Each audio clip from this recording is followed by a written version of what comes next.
கொஞ்சம் காரமாக இருக்கும் லைட்டாக கடையில் வர மாதிரி. பிரிஞ்சி சாதம் வெஜிடபிள் பிரியாணி தான். அது நான் செஞ்சால் நல்லா இருக்காதுன்னு அவங்க அப்பாவை செய்ய சொல்லி, அதெல்லாம் பொய் நான் செஞ்சால் நல்லா இருக்காதனால அவங்க அப்பா இன்றைக்கி வீட்டில் இருக்கவும் செய்ய சொல்லியிருக்கிறாங்க. அவங்க செஞ்சு நல்லா இருக்கா சாப்பிட போகிறாங்க.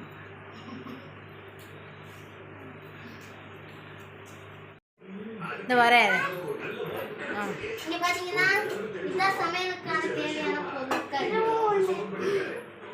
அண்ணா பாரு கொஞ்சமாக காய் போட்டிருக்கேன். இதெல்லாம் ஒரு காய் கொஞ்சோண்டு போட்டிருக்காரு.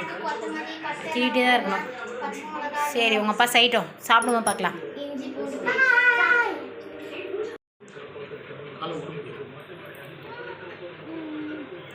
டயர்டாகி உட்காந்துருக்காரு சமைச்சிட்டு. அவர் செஞ்ச பிரிஞ்சி சாதம்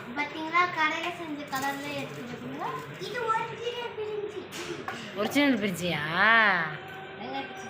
சரி சரி சாப்பிடுங்க. பாய் பாய் சொல்லுங்க.